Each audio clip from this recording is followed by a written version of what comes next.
안녕하세요. 오늘도 우리 에이스 공동체 예배에 나오신 여러분을 주님의 이름으로 환영합니다. 네, 이번 한 주도 안녕하셨나요? 네, 저는 수련회 여파가 너무 컸던 것 같아요. 네, 좀 힘든 한 주를 보냈습니다.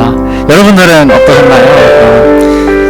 이번 수련회 준비 과정 속에서 저는 한 가지 깨닫고 느낀 게 있어요. 정말 나의 힘으로는 할 수 있는 것이 아무것도 없구나라는 것을 다시 한번 느꼈던 것 같아요.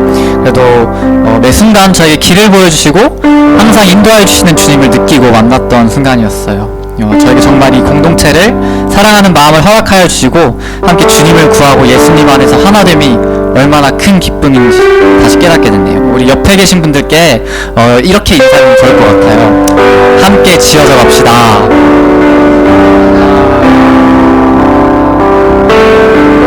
너무나도 큰 은혜의 시간이었지만 앞으로 하나님께서 더 부어주실 그 은혜를 기대하며 함께 지어져 나가는 우리 예수 공동체 되기를 소망합니다. 우리 시간 찬양 전에 먼저 기도로 주께 나아가길 원합니다. 우리의 마음을 준비하길 원합니다.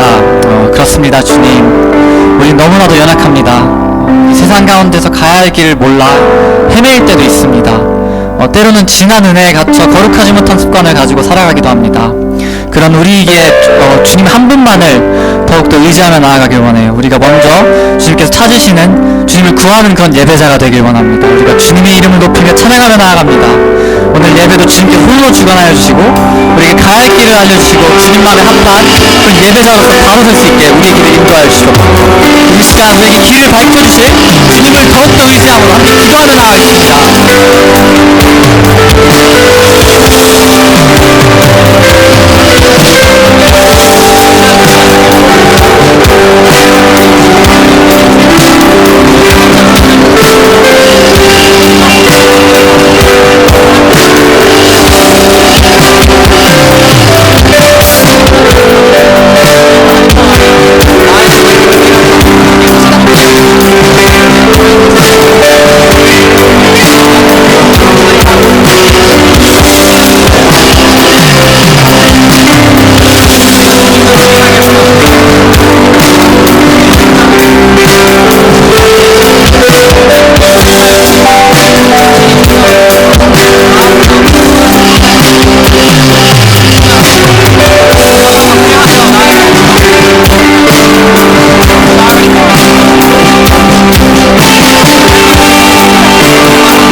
주님, 때로는 우리가 지난날의 은혜에만 갇혀 살 때도 있습니다. 하지만 지난날의 은혜에 갇혀 사는 것이 아닌 주님께서 더욱더 크게 부어주실 앞으로의 그 은혜, 그것들을 우리가 기대하는 마음으로 주님 안에서 한 몸으로 한 지체 되어 함께 지어져 가길 원합니다.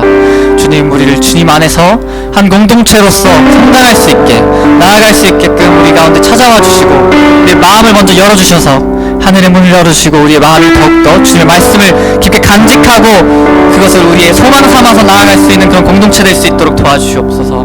우리가 주님 한 분만을 더욱더 닮아가길 원합니다. 그래서 말로서만 하는 고백이 아닌 우리의 진실된 고백이 되길 원합니다. 주님, 우리가 주님을 더욱더 찾길 원합니다. 주님의 얼굴을 구하길 원합니다. 우리가 그런 예배자가 될 수 있게 주님께서 먼저 우리에게 찾아와 주시고 우리를 먼저 바로 선 예배자로서 나아갈 수 있게끔 도와주시옵소서. 우리 예배의 시작과 끝 이 모든 것을 주님께 내어드리길 원합니다. 이 세상의 것들에 우리 시선을 돌리는 것이 아닌 주님의 가치에만 우리의 눈을 두기 원합니다. 주님, 우리의 마음을 만져주시고 우리를 주님의 축복의 통로로 사용하셔서 우리가 이 세상에 담대히 선포하며 나아갈 수 있는 그런 그리스도의 담대한 증인이 될 수 있게 도와주시옵소서. 감사합니다. 이 모든 기도를 우리 구주 예수 그리스도의 이름으로 기도드립니다. 아멘. 우리 이 시간 함께 자리에서 일어나셔서 주님께 찬양하며 나아가길 원해요. 찾는 모든 자들이 주로 말미암아 즐거워하게 나아가시자. 주의 구원을 사랑하는 자들이 나아가기를 주는 기대하시라. 한 번 더 주를 찾는 거는 자들이 즐거워하리라. 너하고 즐거워하게 주의 구원을 사랑하는 자들이 나아가기를 하나님은 기대하시라.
건지시니 여호와여 죽지 마요 내게 임하소서 가난하네 우리 땅이 아름다워 여호와여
우리 안에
힘을 다하여 주님께서 우리를 세워주실 그 날을 향해 달려가길 원합니다. 주님, 우리가 주님을 향한 발걸음을 떼어갈 때 주님께서 우리에게 더욱더 큰 은혜 부어주실 것을 우리가 믿어 의심치 않습니다. 그 은혜를 부으실 때에 우리가 그 은혜를 단순히 우리 안에 가두는 것이 아닌 세상에 더 멀리 퍼뜨릴 수 있는 그런 주님의 증인 되길 원합니다. 주님께서 우리를 친히 사용하여 주셔서 우리 한 명 한 명을 기름 부어주시고 주님의 도구로서 사용되게끔 하여 주시옵소서. 우리가 주님을 더욱더 알아가길 원합니다. 주님을 더욱더 닮아가길 원합니다. 말로서만 하는 고백이 아닌 우리가 지어진 그 형상 그대로, 예수님의 모습 그대로, 하나님의 모습 그대로 우리가 그 부어주신 사랑, 우리에게 주신 그 사랑을 우리 공동체를 넘어 세상에 알려주길 원합니다. 주님, 그럼 우리 마음 가운데 찾아와 주시고 우리가 오직 믿음으로서만 바로 설 수 있게 도와주시옵소서. 우리 오직 주님의 말씀으로서만, 주님께서 우리에게 허락하신 그 길로서만 바로 설 수 있게 도와주시옵소서. 우리가 주님께 우리의 전심을 내어드리길 원합니다. 우리 마음을 주님 발 앞에 내어드리길 원합니다. 우리가 먼저 바로 설 수 있게끔 주님, 우리 마음을 만져주시고 우리 마음을 움직여 주시옵소서. 우리가 주님을 더욱더 사랑하길 원합니다. 우리 공동체를 더욱더 사랑하길 원합니다. 함께 지어져 가길 원합니다. 감사합니다. 주님, 우리가 드리는 이 찬양, 우리 고백, 이 모든 것 받기 합당하신 우리 주님께 기도를 내어드리길 원합니다. 이 모든 기도를 우리 구주 되신 예수 그리스도의 이름으로 기도드립니다. 아멘. 우리 다시 한번 주님께 영광의 박수 올려드립시다. 아멘.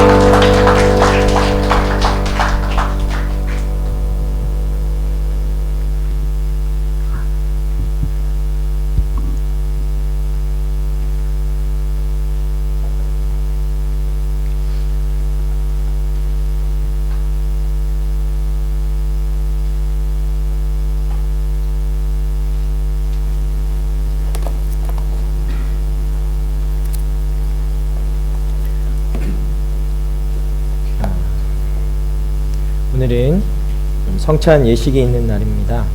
우리 주님께서 우리에게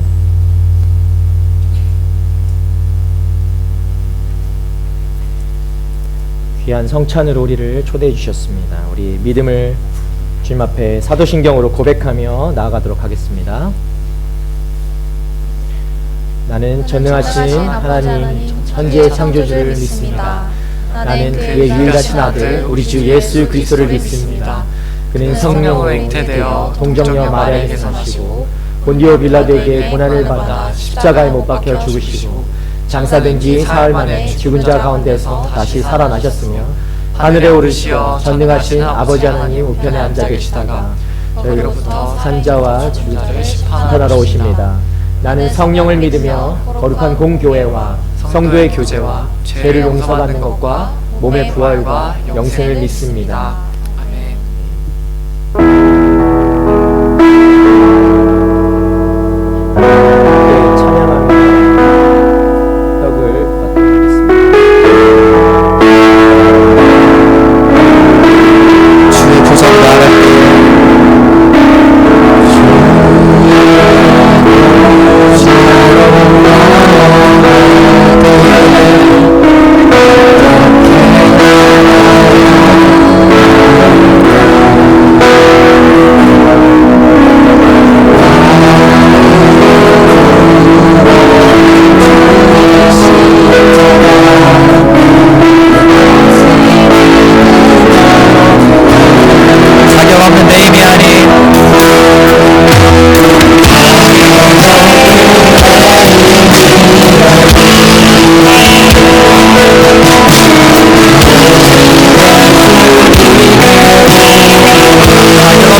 받은 것입니다.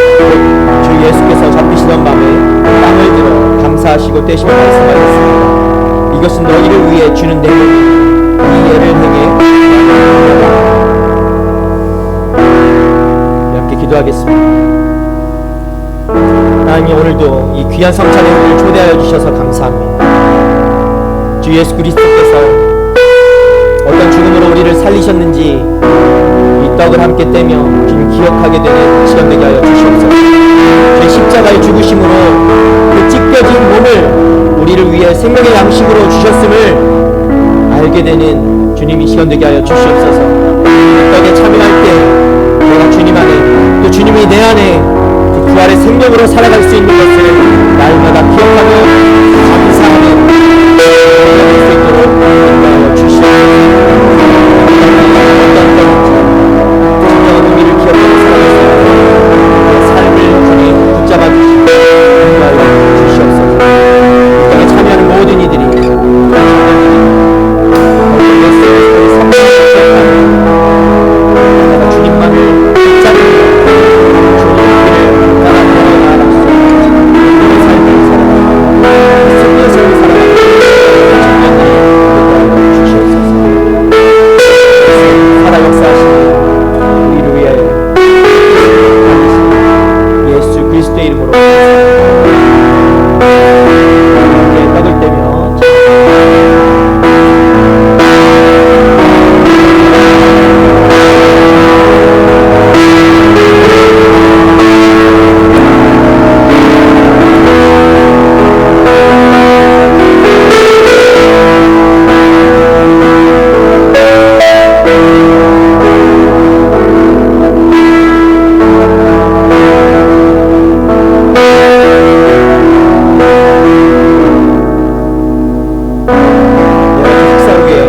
잔을 들고 말씀하셨습니다. 이 잔은 내 피로 세운 새 언약이니 이 예를 행해 마실 때마다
함께 이 시간에 기도하며 나아가기 원합니다. 예수 그리스도께서 십자가에 달리신 것은 우리를 위한 것입니다. 여러분이 그 사실을 기억하기 위해서 이 성찬에 참여하는 것이죠. 날마다 우리가 살아갈 때에 우리 스스로는 살아갈 수 없고 우리의 능력만으로도 살아갈 수 없는 세상이 바로 우리가 살아가고 있는 이 세상입니다. 그때마다 예수 그리스도의 십자가에 달려서 죽으심을 기억하고 다시 그 죽음까지도 이기시고 살아나신 부활하신 예수 그리스도를 우리가 바라볼 때에 우리 안에도 동일한 그 능력이 있게 되는 줄 믿습니다. 여러분, 세상에 그렇게 지고 살아가는 생각, 우리에게 이미 예수 그리스도 그 은혜를 입은 우리의 인생임을 여러분 기억하시고 이 시간 그 은혜에 힘입어 예수 그리스도 그 죽음까지도 이기신 이 보혈의 능력을 의지하여서 우리 함께 이 시간에 기도하며 나아갈 때 여러분 안에 어떤 문제가 있든 그 문제 안에 우리가 매몰될 수밖에 없는 그런 인생이 아니라 이미 우리들 허락하신 이 보혈의 능력, 예수 그리스도 그 십자가의 은혜를 입은 그 구원하신 그 인생임을 기억하며 하나님 앞에 다시금 결단하며 고백하며 주님을 의지하며 나아가는 이 시간 주님 앞에 그런 기도하는 인생을 가지고 있어서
주의 십자가에 흘리신 보혈로 우리의 죄를 씻어주시니 주님 감사합니다. 주의 보혈의 능력이 있는 줄 믿습니다. 우리가 그 피로 구속받고 이미 주님 새 생명을 얻고 다시 살게 되는 줄 믿습니다. 성령 안에서 날마다 우리를 새롭게 하여 주시고 아버지 이 사실을 날마다 기억하게 하여 주셔서 하나님 세상 가운데 죽을 수밖에 없는 우리였지만 다시 살리시고 영원히 살게 하신 그 능력을 의지하며 그 세상 속에서도 동일한 은혜를 누리며 세상 가운데 하나님 주님의 구원을 선포하며 승리하며 살아갈 수 있는 하나님의 청년들이 되게 하여 주시옵소서. 많은 문제들이 우리를 덮치고 건강의 문제 또 비전의 문제, 미래의 문제, 관계 문제, 재정의 문제, 많은 문제들이 우리 청년들의 삶을 엄습해 올 때에도 하나님 동일하게 여전히 우리 삶 가운데서 섭리하시고 역사하시는 주님이신 줄 믿습니다. 그때 우리를 그냥 놔두지 않으시고 우리와 함께 하시는 우리 하나님이신 줄 믿습니다.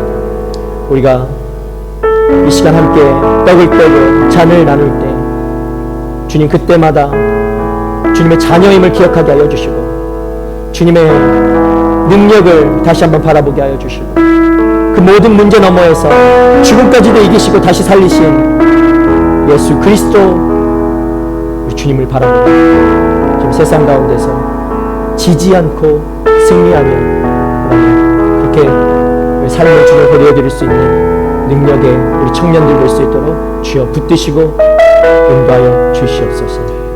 그렇게 하실 하나님 감사와 영광 올려드립니다. 우리의 능력이 되시는 하나님 감사합니다. 우리의 영원한 소망이 되시는 하나님 감사합니다. 소망 없는 우리에게 영원히 살게 하시는 하나님 감사합니다. 모든 말씀 살아 역사하시는 우리 구주 예수 그리스도의 이름으로 감사하며 기도드립니다. 우리 함께 찬에 참여하도록 하겠습니다.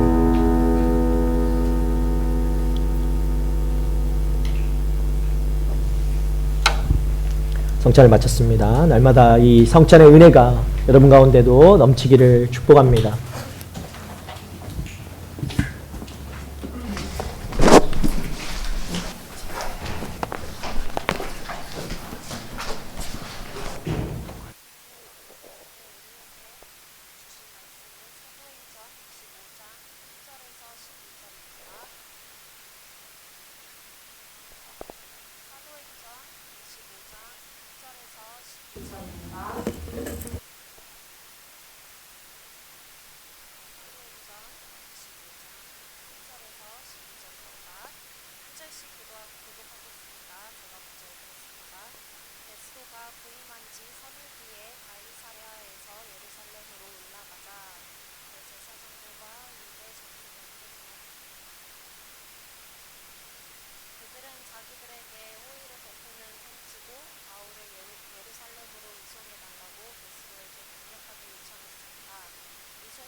이걸로 할까요?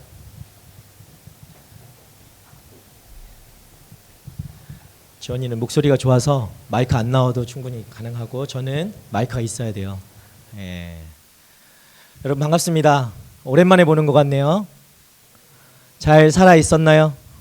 네, 수련회를 같이 갔다 온 친구들은 우리 청년들은 수련회 기간 동안 봤지만 또 같이 못 간 우리 청년들 2주 만에 함께 보는데 예, 잘 지냈죠?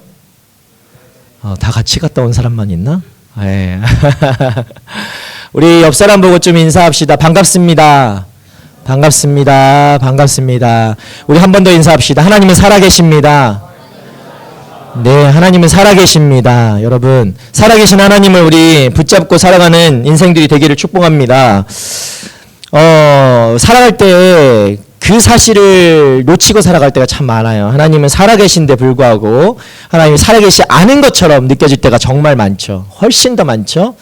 그런데 내가 그렇게 느끼든 안 느끼든 하나님은 살아계십니다. 네.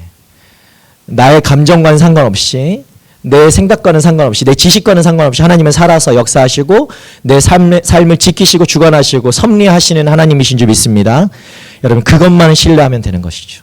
네, 내 상황에 따라서 움직이는 신앙이 아니라 하나님의 살아계심을 언제나 믿고 신뢰하는 여러분의 그런 믿음, 신앙이 되기를 축복합니다.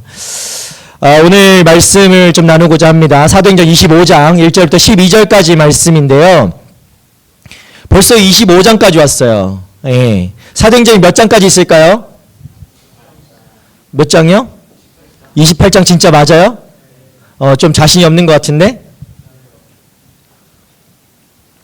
사도행전은 영어로 뭐라고 하죠? 여기는 뭐라고 적혀 있죠? 액체 29. 29장이 있는 거 아니에요? 예. 자, 여기서 29장이 있다고 하면은 끌려갈지도 몰라요. 제가 막 뒷담이 잡히고. 예. 우리 성경에는 신약에 사도행전은 있지만 28장까지 있습니다. 거의 다 왔다는 얘기예요. 25장까지 왔다는 거는. 예. 멀지 않았어요. 사도행전. 매주 박수 치는 친구도 있고 한데 여러분 사도행전 28장까지 그렇게 힘든 시간이었나요? 예, 사도행전이. 다른 어떤 책보다 하나님의 정말 살아계심을 우리가 느낄 수 있는 책이 바로 사도행전이었다고 생각합니다. 앞으로 3장 더 남았는데 여러분 그 은혜가 여러분 가운데 있기를 축복합니다. 제가 오늘 말씀을 좀 준비하면서 25장만 2주 만에 딱 하려고 하니까 이건 또 25장이야. 벌써 25장인데 앞에 내용이 전혀 생각이 안 나. 네, 그렇죠. 그럴 것 같아서 좀 같이 앞에 내용도 함께 살펴보면서 21장부터 25장까지 왜 이 자리에 지금 바울이 와 있나 한번 보게 되는 시간이었으면 좋겠습니다. 여러분, 사랑과 집착의 차이를 압니까? 네. 왜 웃어요? 사랑과 집착. 갑자기 요 말씀을 보면서 사랑과 집착을 좀 생각하게 됐어요. 여러분, 사랑이라는 것은 이 차이를 좀 말씀드리면 사랑은 배려라는 감정이 들어가 있는 것이죠. 근데 집착은 반대로 이기심이 있는 거예요. 네. 그런 겁니다. 그런 감정이에요. 그래서 사랑은 어떻게 하면 내가 상대방을 배려하고 상대방이 더 좋을 수 있을까? 상대방 위주로 생각하는 것. 예. 더 어떻게 하면 상대방이 더 나 때문에 행복할 수 있을까를 생각하는 것이 사랑이죠. 예, 잘 생각하세요, 여러분. 집착을 하고 있는지 사랑을 하고 있는지. 예. 그래서 그렇기 때문에 늘 희생하고 노력하는 것이 바로 사랑이라고 한다면, 집착은 상대방이 고통스럽든 그렇지 않든 어떠하든 간에 슬프든 간에 상관하지 않고 자기 자신만 행복하면 되는 것입니다. 네. 그게 집착이죠. 네. 그렇게 나와 있더라고요. 네. 저 뭐 집착 잘 모르겠습니다. 집착 같은 걸 해보자. 그래서 이렇게 집착은 조건적이고 통제적인 것이라면 사랑은 무조건적인 것이라는 거죠.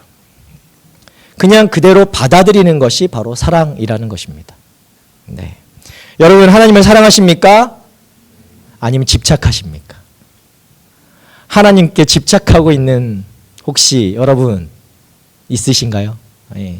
좀 전에 이 사랑과 집착의 데피니션 우리가 했는데 뜻이 그렇다고 했을 때에 여러분은 사랑을 하고 계십니까? 집착을 하고 계십니까? 우리 한번 좀 생각해 봤으면 좋겠어요. 이 둘의 사랑과 집착이 뭔가 되게 그 차이가 큰 것처럼 우리가 막 딱 보면 구별할 수 있을 것 같지만 실제로는 우리의 삶 속에서는 굉장히 구분하기 힘든 것이라는 거죠. 종이 한 장 차이, 조금만 넘어서면 집착이 될 수 있고 조금만 덜하면 사랑이 될 수도 있고, 한 끗 차이로 사랑은 집착이 될 수도 있는 거예요. 오늘 그 사랑인지 아니면 집착인지 한 사람을 향한 끈질긴 감정을 가지고 다가오는 사람들이 있었습니다. 이게 오늘 이야기에 나오는 사람들이에요. 그 내용을 함께 살펴보면서 우리가 이 집착이 아닌 정말 끝없는 사랑으로 이 자리에 나와 있는 것을 알게 되는 시간이 되기를 축복합니다. 우리 사도행전 25장 내용을 살피기 전에 말씀드린 것처럼 앞의 내용을 조금 더 우리 쭉 빠르게 봤으면 좋겠는데 그래야 오늘 내용이 보이거든요. 여러분, 21장에 중요한 내용이 있었어요. 21장에 바울이 선교 여행을 마치고 어디로 갈까요? 예루살렘으로 향합니다. 예루살렘으로 가서 그동안의 선교 여행의 보고들을 하고 그때 은혜들을 나누기 위해서 예루살렘으로 향하죠. 그곳에는 이 기독교의 어디가 있었죠? 무슨 공회가 있었죠? 종교 지도자들이 예루살렘에 있었어요. 예. 그곳에 가서 자기가 했던 그 사역들, 선교 여행의 보고들을 하기 위해서 갔던 것이죠. 여러분, 그런데 그 예루살렘에는 이미 바울이 지나갔었기 때문에 이전에도 왔었잖아요. 그 복음을 듣고 수만 명의 유대인들이 기독교로 개종한 상태였어요. 그래서 어떤 유대인들 안에는 그 개종시킨 그 불만들이 차고 넘쳐서 바울이 오기만 해라 라고 기다리는 자들이 많았었다는 거죠. 예루살렘에는 그런 사람들이 많았다는 겁니다. 그래서 반감이 굉장히 컸던 상황이에요. 그 바울에 대한 반감이 굉장히 컸던 상황이었죠. 그가 자신들이 믿는 율법과 성전을 반대한다는 명목이죠. 바울이 그런 것을 반대한다라는 거예요. 그것을 깨트리기 위해서 바울이 온다라는 거예요. 그래서 바울이 이 예루살렘에서 찾아갔을 때, 다시 예루살렘으로 갔을 때 바울은 붙잡히게 됩니다. 그리고 그 안에 큰 소동이 일어나게 되죠. 자, 바울이 이제 천부장 앞으로 끌려가게 돼요. 예루살렘으로 이제 성경행 보고를 갔다가 잡혀서 천부장 앞으로 끌려가게 됩니다. 그리고 끌려가서 자신을 죽이고자 하는 사람들 앞에서 이제 변명을 할 수 있는, 자기를 변호할 수 있는 기회를 얻고, 자신이 어떤 사람이다, 나는 어디서 왔고 어떻게 나는 변화됐고 어떤 사람으로 지금 하나님의 그 복음을 전하고 있는 그 사람이다라고 자신을 변호합니다. 그래서 이제는 내가 어떤 사람이 되었다? 예수 그리스도, 그 부활하신 예수 그리스도를 내가 만나고 변화된 인생이 되어서 열방을 향해 이방인의 증인으로 하나님이 나를 부르셨다라고 자신을 변호하게 됩니다. 자, 여기까지 듣던 사람들의 반응은 어땠을까요? 더 흥분하는 거예요. 저 인간이 미쳤구나. 자신을 변호하는 바울을 향해서 더 흥분하게 되고, 이제는 바울을 용서하지 못하고 더 죽이려고 하는 그 상황까지 가게 됩니다. 그때에 천부장이 바울을 잡았다고 했잖아요. 천부장 역시도 바울을 채찍질하려고 하죠. 그런데 바울이 뭐라고 합니까? 그때 나 로마 시민이야 라고 얘기하죠. 예.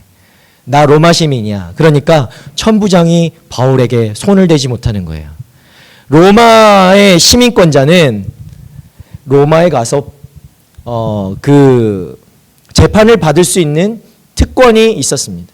그러니까 여기에서 로마가 아닌 곳에서 지금 막 채찍질 당하고 이러는 것은 오히려 이 천부장이 심판받을 수 있는 그런 소지가 되는 것이죠. 그래서 천부장이 이 흠칫 놀라가지고 바울을 어디로 보냅니까? 자신의 손을 떠나서 종교 재판이라고 할 수 있는 산에 그 예루살렘 공의에 바울을 맡기는 거예요. 야, 니들이 알아서 해. 바울 니들이 처리해. 라고 보내죠. 자, 여기까지가 21장, 22장 내용이에요. 예. 내용이 들리세요? 내용이 들리죠? 예. 뭐 어려운 내용은 없었어요. 자, 23장에서 바울이 이제 예루살렘 공회 앞에 서는 거예요. 그런데 바울이요, 공회 앞에서 어떤 모습이었는가? 막 이렇게 쭈그리로 있었을까요? 전혀 그렇지 않았다는 거예요. 전혀 주눅들지 않았다라는 거예요. 당당하게 자신을 드러냅니다. 오히려 그들을 뭐라고 했죠? 제가 2주 전에 얘기한 그 여러분 말씀 나눌 때 회칠한 무덤. 오히려 바울은 그들을 향해서 야, 너희들의 모습이 회칠한 무덤 같다라고 했죠. 가식적이고 그냥 겉모습만 믿음 있는 척하는 그런 인생들이 바로 너희들이다 라고 책망하게 되죠. 자, 그런데요, 얼마나 어떤 사람들이 참 바울을 얼마나 미워했는지 이곳까지 쫓아온 사람들이 있었어요. 아까 그 죽이려고 했던 사람들이 이곳까지 쫓아와서 여전히 바울을 쫓아와서 그들을 이 바울을 죽이고자 했다라는 것이죠. 사도행전 23장 12절 말씀 한번 우리 띄워주시면 한번 보도록 하겠습니다. 이렇게 얘기합니다. 이튿날 아침 유대 사람들이 음모를 꾸미고 바울을 죽일 때까지는 먹지도 마시지도 않겠다고 맹세했습니다. 이러한 음모에 40명이 넘는 남자들이 가담했습니다. 도대체 바울이 이들에게 무슨 죄를 지었길래 여기까지 쫓아와서 음모를 꾸미고 바울을 내가 죽이기 전까지는 먹지도 마시지도 않겠다라고 하는 것입니까? 도대체 바울이 얼마나 죄를 지었길래? 자, 이렇게 맹세한 그들이요, 바울을 다시 죽일 계획을 세웁니다. 그리고 이 소식이 다행히도 바울에게 들려지죠. 그리고 바울이 그 어떤 형제를 통해서 천부장에게 이 소식을 다시 알려줘요. 그러니까 천부장이 어떻게 하냐?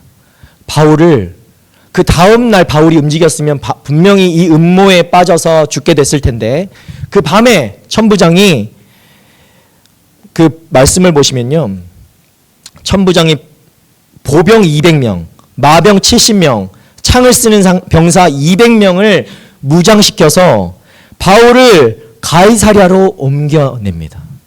네. 여러분, 이게 사람의 계획대로 된 것일까요?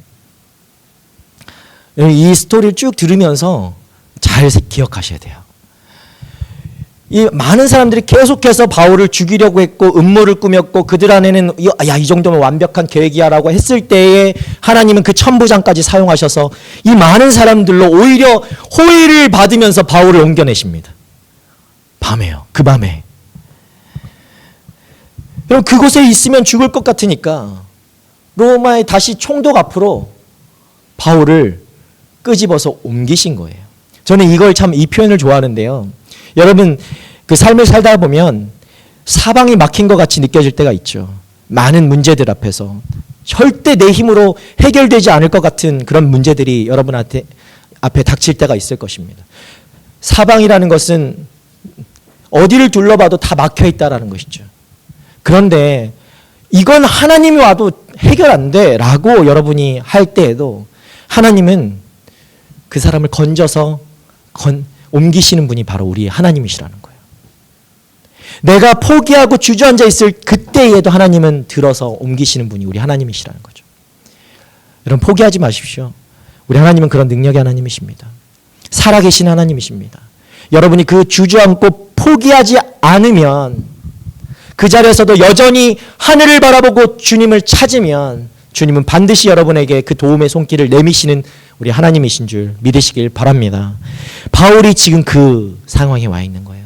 여러분 바울이 능력이 있어서 그런 것이 아니라 하나님을 언제나 그런 하나님이신 줄 신뢰하고 살아갔던 인물이 바울이기 때문에 그 자리에서도 건져내셔서 그 밤에 이 많은 사람들을 오히려 호송을 받고 옮겨지는 거잖아요. 여러분 얼마나 특별한 인생입니까? 여러분도 동일한 이 은혜를 입으신 줄 믿길 바라요. 예, 바울이 특별해서가 아닙니다. 자, 그렇게 옮겼어요. 그리고 누구 앞에 갑니까? 벨릭스 총독이라고 하는 그 총독 앞에 이제 바울이 가게 되는 것이죠. 벨릭스 총독은 이제 24장에도 막 나와요. 우리가 오늘 25장을 읽었는데 벨릭스 총독은 이전의 총독입니다. 자, 그래서 천부장이요 그 밤에 보내면서 벨릭스 총독에게 편지까지 같이 아주 친절하게 바울에 대해서 편지까지 써서 총독에게 이렇게 보냅니다. 뭐라고 썼느냐? 그 내용을 보시면 자, 사람들이요 바울을 고소해서 공회를 열어 들어보니까 이 사람은 그냥 사형을 받을 만한 사람도 아니고 채찍질 받을 만한 그런 일도 하지 않았습니다. 총독 각하. 그들의 율법에 그냥 그들의 율법에 관한 문제였어요. 그런데 사람들이 그를 죽인다는 것을 알고 내가 그를 당신에게로 보냅니다. 라고 편지까지 친절하게 써서 이렇게 가이사랴에 벨릭스 총독 앞에 바울을 보내게 되는 것이죠. 우리 사도행전 23장 35절 말씀 한번 볼 텐데 앞에 벨릭스 총독이라고 하는 건 제가 붙인 거예요. 죄송합니다. 성경에 이렇게 뭘 더해서는 안 되는 것인데 여러분의 이해를 돕기 위해서 제가 이게 누가 한 것인가 모를 것 같아서 제가 붙였어요. 예, 벨릭스 총독이 바울에게 말했습니다. 너를 고소하는 사람들이 이곳에 도착하는 대로 내 변명을 듣도록 하겠다. 그러고 나서 그는 바울을 헤롯의 관저에 가두어 지키라고 명령했습니다. 자, 하나님이 바울을 건져내셨습니다. 그리고 벨릭스 총독 앞에 뒀죠. 자, 벨릭스 총독은 그 편지도 받았지만 자, 너를 고소하는 사람들이 누군지 너가 어떤 내용으로 지금 여기까지 왔는지 난 자세히 모르겠다. 좀 기다려라. 너를 고소하는 사람들이 이곳에 도착하는 대로 네 변명을 내가 들어보겠다. 라고 하면서 바울을 어느 정도 이제 가둬두죠. 그 이야기가 24장에 나오는 거예요. 자, 그래서 바울이 이제 24장 보면 로마의 그 벨릭스 총독 앞에서 재판을 받는 장면이 24장에 나와요. 자, 21장부터 24장까지 연결돼서 왔죠? 왔죠? 여러분 잘 캐치하고 있습니까? 네, 놓치지 마세요. 다시 돌아가지 않아요? 자, 24장 1절 한번 봅시다. 24장 1절. 우리 함께 읽을까요? 시작.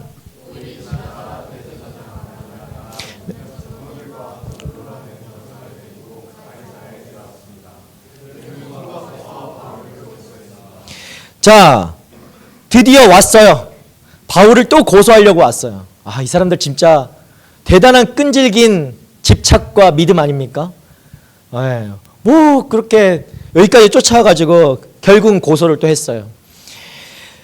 자, 그들이 바울을 고소한 죄목이 있지 않습니까? 고소를 했으면 어떤 이유가 있었겠죠. 바울이 이러이러한 했으니까 고소합니다, 고발합니다 라고 하는 그 죄목들을 보니까 내용들이 어디에 나오냐? 사도행전 24장 5절과 6절 말씀에 그 죄목이 나오는데요. 우리 함께 이 내용들을 한번 보도록 합시다.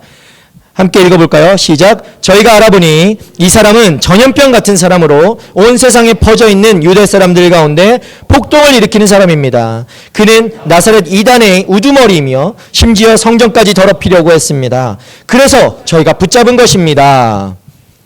자, 이런 죄목을 들었어요. 첫 번째, 세 가지가 죄목이에요. 여기서 나오는 세 가지 이 내용을 보시면 첫 번째가 뭐냐? 바울은 전염병 같은 사람입니다. 전염병 같은 사람.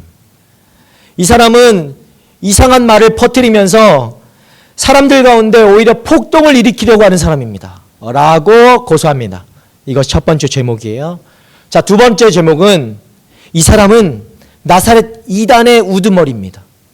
그러니까 이단 종교라는 거예요. 기독교는 신흥 종교죠. 이 사람들이 볼 때는, 유대인들에게 볼 때는 기독교는 신흥 종교예요. 이제 막 갓 만들어진 종교란 말이에요.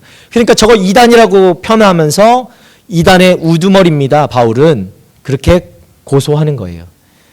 자, 세 번째는 뭘까요? 성전까지 더럽히는 사람입니다. 바울은 성전을 더럽히는 사람입니다. 라고 고소를 한 거죠.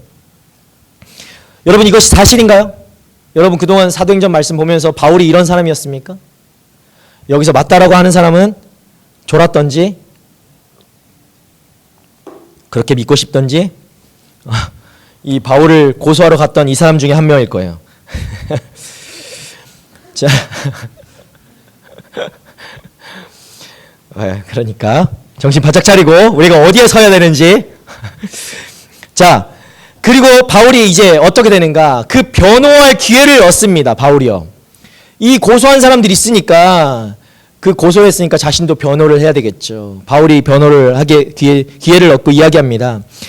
나는 예루살렘에 온 것은 그냥 온 게 아니라 예배드리러 온 거야 라고 변호합니다. 예배드리러 왔다. 그리고 내가 폭동을 일으킬 만큼 그 시간 오래 길지도 않았어. 나 12일 있었어. 12일 예루살렘에. 고작 그 시간뿐이었어. 예. 그리고 성전에서 소동을 일으킨 적도 없다 나는. 그렇기 때문에 나를 고소한 저들은 내 죄를 증명할 수조차 없을 것이다 라고 얘기합니다.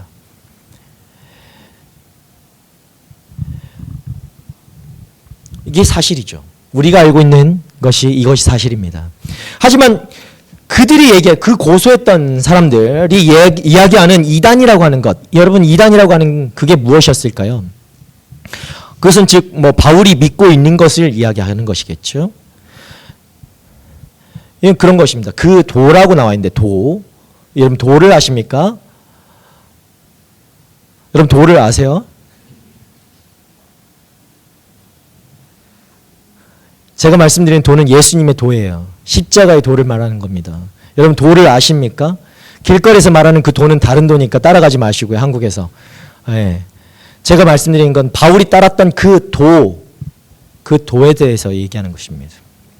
그것을 이 유대인들은 이단이라고 했죠.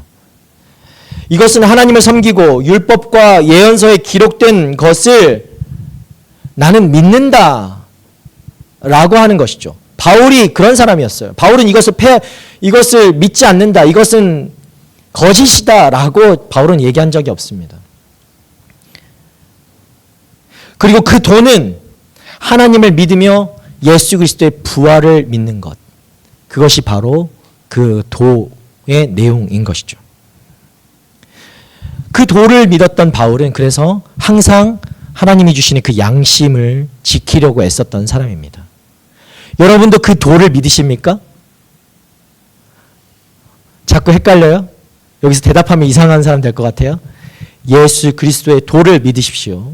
십자가의 도를 따르는 사람들이 바로 우리들인 줄 기억하길 바랍니다. 그래서 바울이 주장하는 것은 그거죠. 이 도라는 것, 예수 그리스도께서 부활하시고 다시 사신 것, 부활하시고 다시 사신 것 같은 말이죠. 이것은 유대교를 진정으로 성취하는 것이지 이 내가 토라, 이 하나님의 율법을 폐하는 것이 아니다라는 것입니다.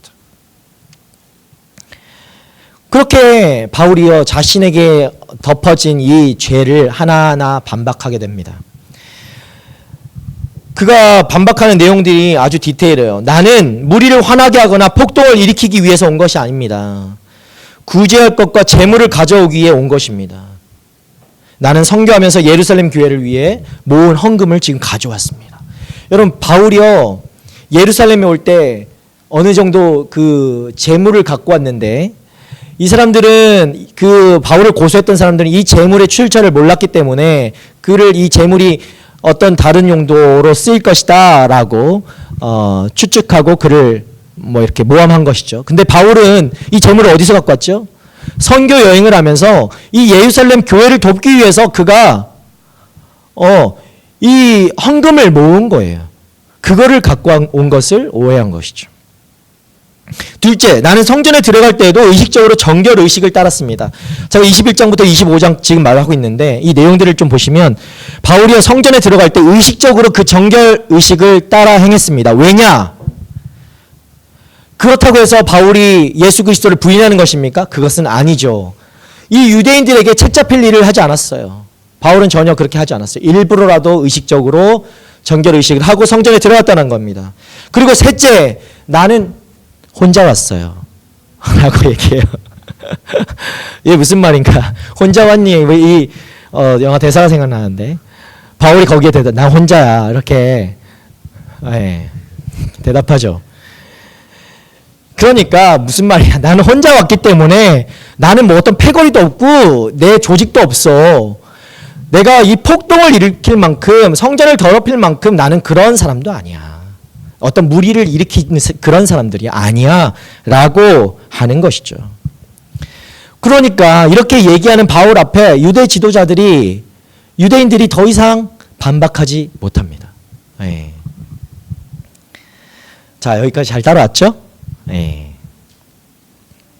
그런데 어찌된 일인지 이 모든 이야기를 들었던 벨릭스 총독, 지금 벨릭스 총독 앞에서 이 일들이 일어나고 있잖아요. 이 이야기를 들었던 벨릭스 총독이 야, 그런데 내가 지금 분명히 판결을 해야 되거든요. 근데 잠시만 판결을 연기하도록 할게. 천부장이 와서 너에 대해서 다시 얘기하는 걸 내가 들어보고 판결할게 라고 하고 벨릭스 총독이 이 판결을 미루게 됩니다. 그런데 여러분 좀 이게 잘못됐다라는 걸 우리가 아는 것이 이미 천부장이 바울을 벨릭스 총독에게 보낼 때 뭐와 함께 보냈죠? 편지도 썼잖아요. 분명히 천부장의 그 의견까지도 표시하면서 보냈단 말이에요. 근데 여기서 다시 천부장의 의견을 듣겠다라고 얘기하는 것은 이 벨릭스 총독이 벨이 없는지 뭔지 모르겠지만 총독이 책임을 회피하는 거예요. 책임을 회피하고 있는 거예요. 내가 지금 너 판결하지 않겠다. 잠시 묻어두는 것이죠. 밀어두는 것이죠. 핑계일 뿐이었다는 거죠. 자, 벨릭스가 바울에게 무엇을 원했을까요?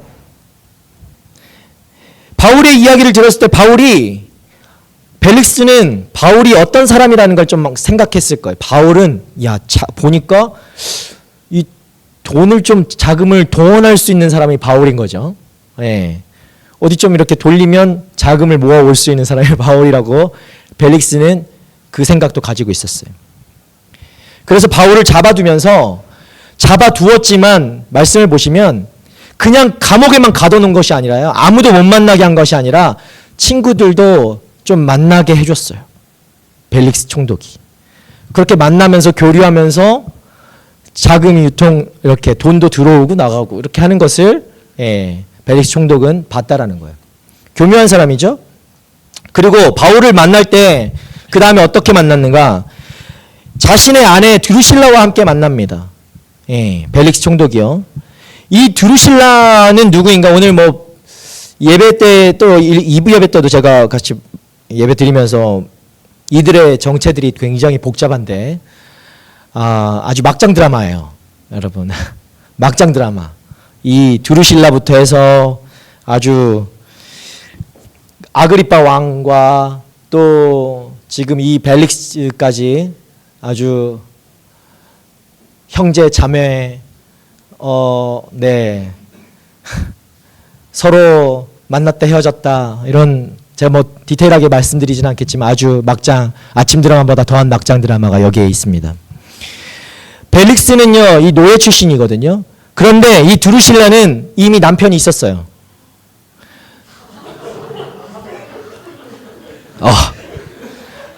뭐 음악 나와야 돼. 떼떼떼 뭐 음악이 나와야 될 것 같은데. 근데 남편을 버렸어요. 권력을 향해서 이 벨릭스를 붙잡은 것이죠.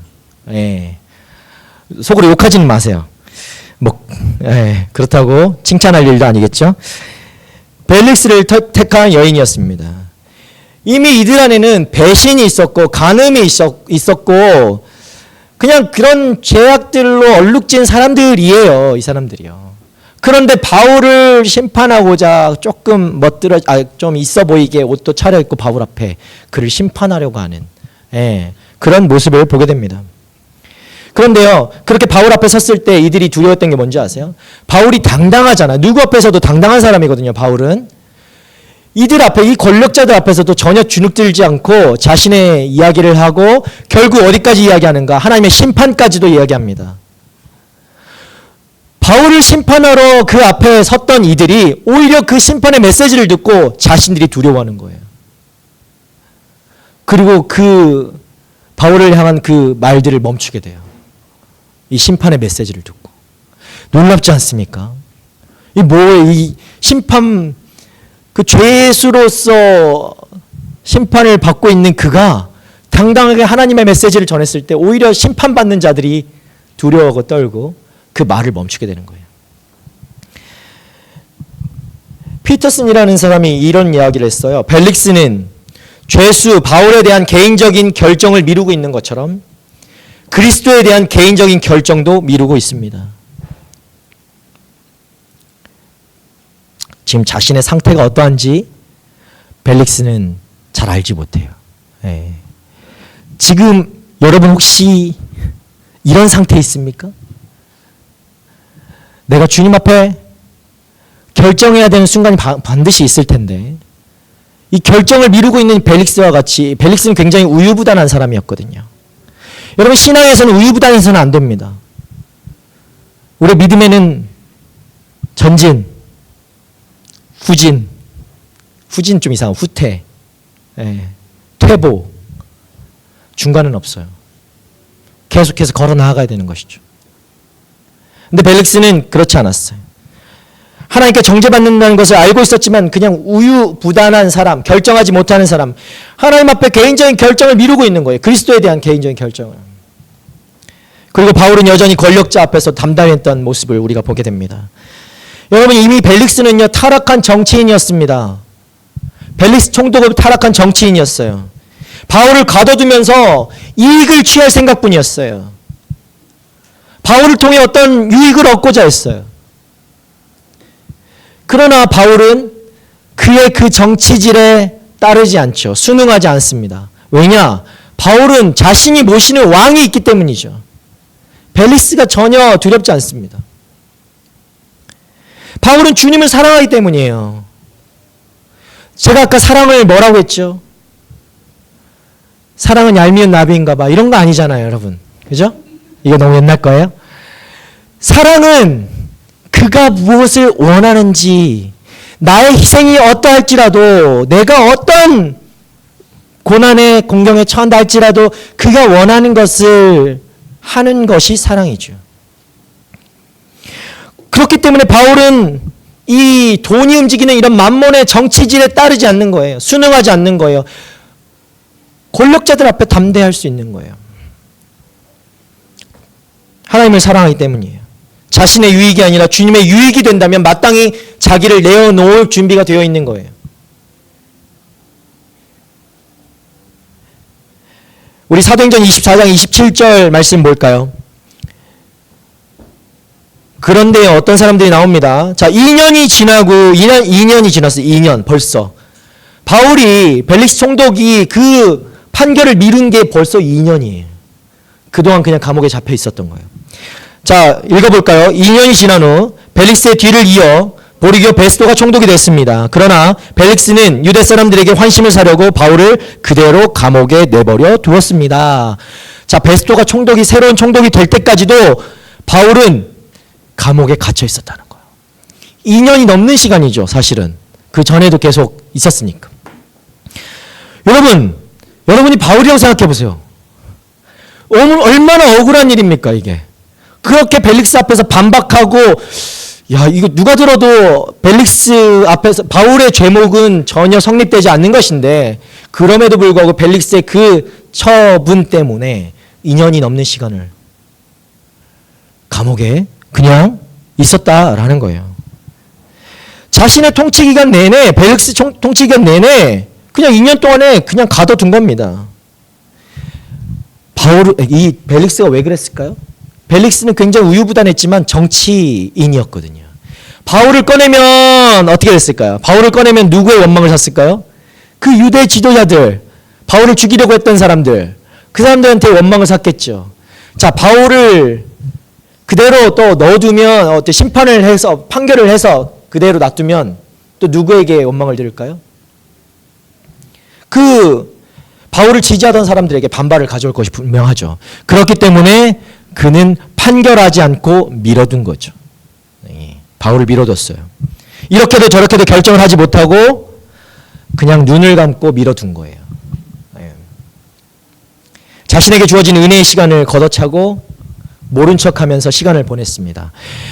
제가 이런 이야기 했죠. 여러분에게 주어진 시간이 은혜의 시간, 내가 취하면 은혜의 시간이 되는 것인데 그것을 눈을 감고 회피하면 여러분 이 벨릭스와 같은 인생을 살게 되는 것이죠.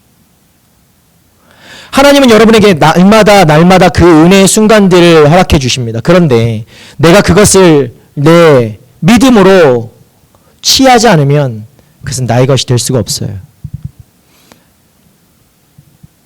그냥 눈을 감고 미루는 우유부단한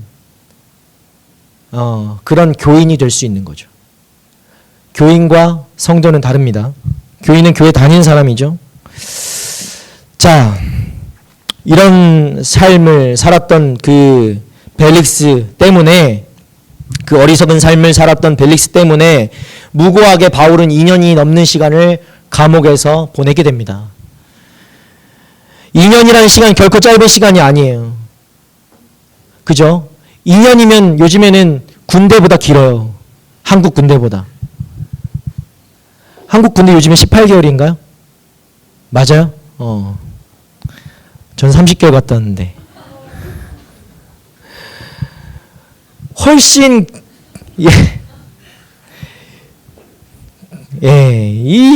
결코 짧지 않은 이 2년이라는 시간. 그런데 재밌는 것은 우리가 오늘 25장 1절부터 3절까지 말씀을 보면 이 2년을 고무신을 거꾸로 신지 않고 계속해서 바울을 바라보던 사람들이 있었다라는 거예요. 우리 그 사람들이 누군지 한번 볼까요? 1절부터 3절까지 한번 봅시다. 함께 읽겠습니다. 베스도가 부임한 지 3일 뒤에 가이사랴에서 예루살렘으로 올라가자 대제사장들과 유대 지도자들이 그 앞에 나와 바울에 대해서 고소했습니다. 그들은 자기들에게 호의를 베푸는 셈치고 바울을 예루살렘으로 이송해달라고 베스도에게 강력하게 요청했습니다. 이송 도중 매복하고 있다가 그를 죽이려고 준비하고 있었던 것입니다. 참 끈질기죠. 2년이 넘는 시간 동안 이 사람들은 오매불망 바울만 기다리고 있었던 거예요. 놀랍지 않아요? 도대체 바울이 이 사람들에게 도대체 뭘 했길래 그 2년 동안 계속 어떻게 하면 죽일까? 어떻게 하면 이 바울을 심판할까 생각한 거예요. 근데 그 수가 똑같아. 또 매복하고 있다가 죽일 거래요. 너무 단순하지 않아요? 너무 집착하고 단순하고 어리석은 사람들이죠. 바울에 대한 심판을 요구하고 이 베소라는 총독이 이제 벨릭스 다음으로 온 사람이거든요. 벨릭스 총독 앞에 바울을 다시 심판해달라 고소한 겁니다. 목적은 하나입니다. 그를 죽이려는 것이죠. 바울이 얼마나 큰 죄를 지었길래 이 2년 동안 이들의 감정은 전혀 시들어들지 않고 이 증오는 더 불타올랐을까요? 여러분, 혹시 여러분 마음 가운데 어떤 사람을 향해서 이 2년이 넘는 시간 동안 증오를 불태웠던 적이 있습니까? 불태우면 불태울수록 이게 무슨 휘발유를 부었는지 더 막 불타올라서 분노가 치밀어 오르는 것 같아요. 이 사람들에게는. 여러분, 이 사람들에게 이 복음의 열정이 이러했다면 이미 주님 다시 오셨을 거예요. 예, 열방에 이미 복음 다 전해졌고, 예, 주님 다시 오셨을 거예요. 그런데 우리 그리스도인들이 이런 열정이 없기 때문에 지금 주님이 오시지 않는 거 아닙니까? 저한테 하는 소리입니다.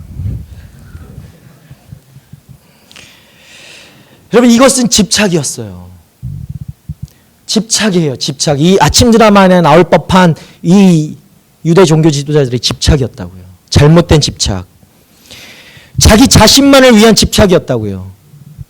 신앙생활을 이렇게 하는 사람들이 있다니까요. 유대인들을 대신해서 그렇게 한다 하지만 이 사람들이 종교 지도자들로서 자기들이 대표성을 띠고 이렇게 한다고 하지만 사실 이 사람들의 그 내면을 살펴보면 자신의 유익을 위해서 이러고 있는 거예요. 그러니까 집착이죠. 아까 집착과 사랑의 차이를 말씀드렸잖아요. 이것은 잘못된 집착이라고요. 그러나 그 잘못된 집착 또한 복음의 열정만큼이나 끈질기고 크기 때문에, 강력하기 때문에 지금 이 자리까지 오게 된 거죠. 2년 전에도 바울의 죄목을 전혀 입증하지 못했던, 그리고 지금도 역시나 그들은 그 죄목에 대해서 증명을 내지 못합니다. 바울의 죄목을 다시 꼬박꼬박 하나하나 다 얘기하지만 동일한 걸 다시 들먹였고 리핏하는 거고 전혀 증명해내지 못하죠. 그럼에도 바울에 대한 증오심을 감추지 않고 드러냅니다. 여러분, 이것은 사람이 한 것이 아닙니다. 사단이 움직이는 것이죠. 사람의 마음을 이렇게 누군가를 향해서 증오심을 품게 한다는 것은 사람의 감정만으로 될 수 있는 것은 아니에요. 여기서 베스도가 어떤 사람인가? 베스도는 그나마 벨릭스보다는 조금 나았던 사람인 것 같아요. 근데 중립을 지키려고 베스도는 좀 노력했어요. 바울이 예루살렘으로 호송되는 것을 베스도는 원하지 않았습니다. 다시 예루살렘에 보내달라고 했잖아요. 그리고 보냈으면은 바울은 그 또 중간에 매복하던 이들에게 잡혀 죽었을 것인데 베스도는 그걸 원하지 않았고 바울을 법대로 로마 시민으로서 그가 원했던 대로, 우리 오늘 말씀 끝자락 보면 바울이 원한 건 나를 가이사 황제에게 데려다 달라. 거기서 심판을 받겠다라고 합니다. 그래서 베스도가 그것을 들어주려고 하죠. 베스도는 바울을 어떻게 처리할까, 이제 보내긴 보내는데 어떻게 처리할까 고민합니다. 이전에 벨릭스는요, 총독은 제가 말씀드린 것, 그 도라는 것, 예수 그리스도 그 부활을 어느 정도 알고 있던 사람이었어요. 그러나 그것을 외면하고 미뤘던 사람이죠. 근데 베스도는 전혀 몰라요. 이거에 대해서 알 수 없는, 믿음이 없는 사람이었어요. 그러나 그냥 중립만 지키려고 하는 사람이죠. 그래서 베스도는 이 이야기에 대해서 우리가 오늘 12절 이후 보면 아그리빠라는 사람이 나와요. 아그리빠 왕과 이 이야기를 같이 쉐어하게 됩니다. 야, 나 이거 바울을 어떻게 좀 처리했으면 좋겠는데 바울을 어떻게 처리할까? 이렇게 나누게 돼요. 이제 오늘 말씀이 후반 25장 전체를 보면 이 이야기들이 나오게 되는데, 그래서 나중에 아그리빠가 26장 말미에서 마지막 절에서 이렇게 얘기하는 것을 우리가 보게 됩니다. 우리 26장은 아직 내일 다음 주에 우리 보겠지만 이렇게 얘기해요. 이 사람이 그 황제께 상소하지만 않았더라면 석방될 수 있었을 것이다. 바울이 나 황제에게 가서 재판 받을래 라고만 하지 않았더라도 네가 그냥 그렇게 떼쓰지 않았으면 바울은 여기서 풀려났을 텐데 이렇게까지 얘기하죠. 여러분 저는요, 제가 바울이었다면 굉장히 억울했을 거예요. 여러분도 마찬가지일 거라고 생각합니다. 아무 죄도 입증되지 않았는데 2년이라는 시간을 그냥, 군대도 30개월이면 근데 전 재밌게 보냈으니까 괜찮고 앞으로 갈 친구들은 재밌게 다녀오세요. 자, 어쨌든 이 2년이라는 시간 동안 갇혀 있었고 여전히 죄인으로 신문을 받고 있는 바울, 얼마나 억울한 일이죠. 이쪽 저쪽 불려다니면서 계속 불려다니잖아요. 계속 자신을 변호해야 됩니다. 2년 전에도 그랬고 지금도 마찬가지죠. 여전히 자신을 죽이려고 하는 사람들은 똑같이 증오에 불타오르고 있습니다. 도대체 이게 뭔 상황일까? 여러분이 바울이라고 생각해 보십시오. 이게 무슨 상황입니까 도대체? 나는 예수 그리스도를 전한 것밖에 없는데 계속 나는 어딜 가도 나를 변호해야 되고 나 그런 사람 아니라고 얘기해야 되고 나를 이유 없이 죽이려는 사람들은 언제나 그 자리에 항상 나를 쫓아다니고. 그런데 이 이야기를 잘 살펴보면 바울은 이 잘못된 집착으로 자신을 붙잡으려고 하는 그 사람들 앞에 단 한마디도 자신을 살려달라고 얘기하지 않습니다. 자신을 변호하지만 내 목숨을 구걸하진 않아요. 그렇다고 하나님이 하시겠지 하면서 그냥 나 몰라라 그렇게 그냥 가만히 주저앉아 있지도 않습니다. 바울은 자신의 믿음을 어떻게 증명해내고 있는가? 내가 하나님을 향한 그 사랑을 바울은 순종으로 증명해내고 있는 사람이었어요. 그리고 하나님도 바울에 대한 그 사랑을 이 긴 시간 동안 지금 그 시간들을 통해서 확인해 주고 계시다라고 저는 생각합니다. 저는 이 말씀 보면서 21장부터 쭉 25장을 제가 디테일하게 하지 않는 이유는 이게 리핏이거든요. 앞에 했던 얘기를 똑같이 지금 하고 있는 거예요. 2년이 지나서도 똑같은 죄목을 들먹이면서 바울을 고소하고 있는 거거든요. 바울은 이 앞에서 그 긴 시간 동안 억울한 누명을 쓰고 죽을 고비를 넘겨가면서 자신을 덮치려고 하는 그 사람들을 내 면전에 두고 있으면서도 자신의 목숨을 구걸하지 않았던 사람이라는 거죠. 하나님이 나를 사랑하시고 내가 하나님을 사랑하기 때문에 그 이유 때문에 자신을 변호하는 것이 아니라 하나님을 드러내는 것이요. 그리고 역시 또 주님도 바울을 통해서 자신을 드러내고 계시는 거죠. 여러분 유대의 종교 지도자들은 바울을 죽이는 목표를 버리지 않았습니다. 그 집요하게 이 문제를 가지고 늘어져요. 언제나 적그리스도라는 것은 사단이 역사하는 것이죠. 그리스도의 적 반대되는 이 사탄, 이들의 세력은 복음을 대적하고 복음을 전하는 자들을 언제나 없애려고 합니다. 그렇기 때문에 주의 종이라고 하는 사람들, 하나님의 사람이라고 하는 사람들은 언제나 이것을 기억해야 돼요. 눈을 부릅뜨고 깨어 있어야 하는 것이죠. 마음을 놓지 않아야 됩니다. 사탄은 포기하지 않습니다. 우리는 포기할 수 있어도. 집요하게 여러분 보십시오. 바울을 절대 놓지 않습니다. 이들은. 이 긴 시간 동안 바울을 절대 놓아주지 않아요. 여러분의 삶을 집어삼키려고 절대 놓아주지 않는다는 거예요. 그러면 여러분 포기할 겁니까? 나 포기할게. 나 좀 놔줘라고 할 겁니까?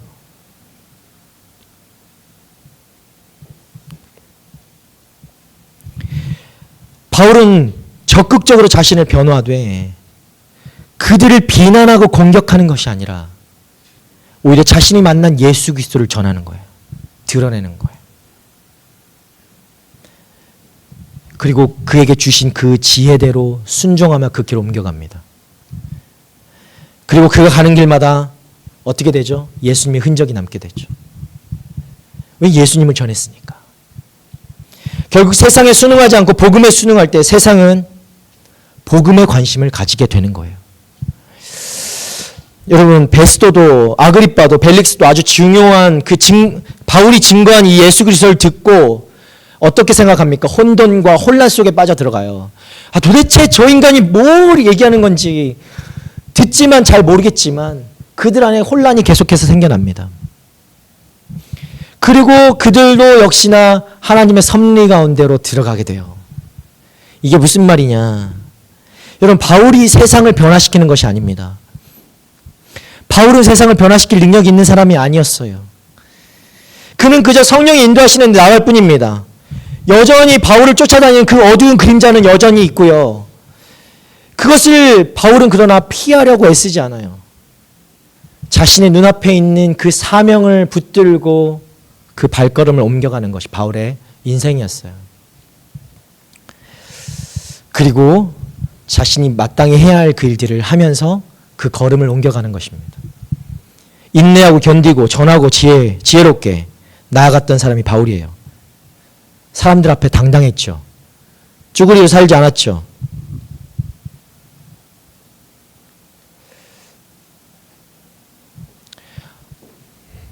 저는 여러분의 삶이 이러한 삶이 되기를 축복합니다.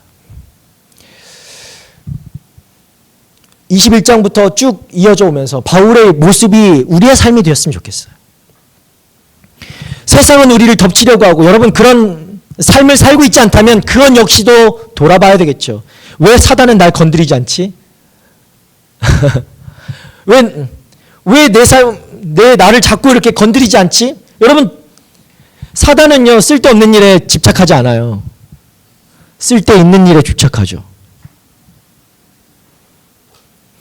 자기들이 건드리지 않아도 그냥 포기하고 넘어질 사람들은 사단도 알아요. 네. 선견지명이라고 하나요? 사단도 지혜가 있는 것 같아요. 사단들의 지혜가 있는지.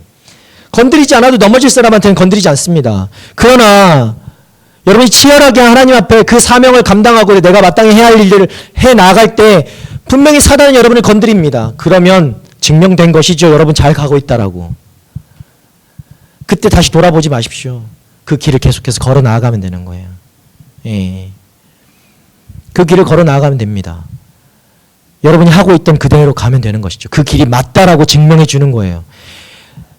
바울은 이 집착 앞에서도 잘못된 집착이 그를 사로잡으려고 했지만 그 집착에 그 소용돌이에 휘몰아치는 그 소용돌이에 휘몰려 다니지 않았어요.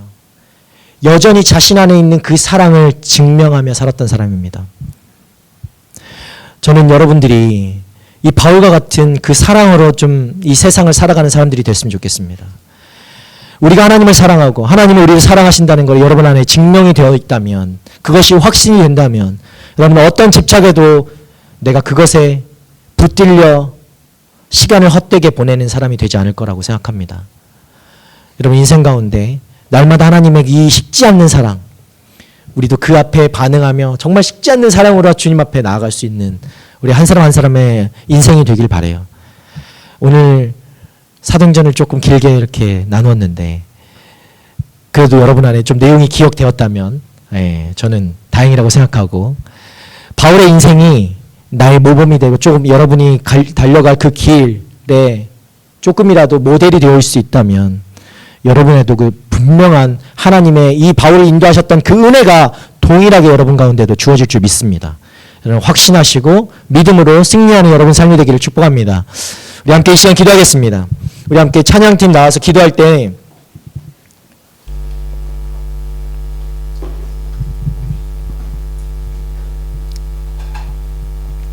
우리 함께 이 시간 기도할 때요, 하나님, 내가 바울이 가졌던 이 하나님을 향한 사랑 나도 가지길 원합니다. 하나님을 사랑합니다. 여러분 사랑하시죠? 하나님 앞에 그 사랑을 고백하면서 살아갔으면 좋겠습니다. 집착이 아닙니다. 우리가 가지는 것은 집착이 아니에요. 여러분 집착은 나의 유익을 구하는 것이 집착이죠. 그러나 내가 하나님을 사랑한다면 그 사랑의 대상이 원하는 것이 무엇인지, 그것이 무엇이라 할지라도 내어드릴 수 있는 것이 바로 사랑이라고 생각합니다. 우리 주님은 우리를 사랑하셔서 오늘 우리가 성찬을 했던 것처럼 그것을 기억하기 위해서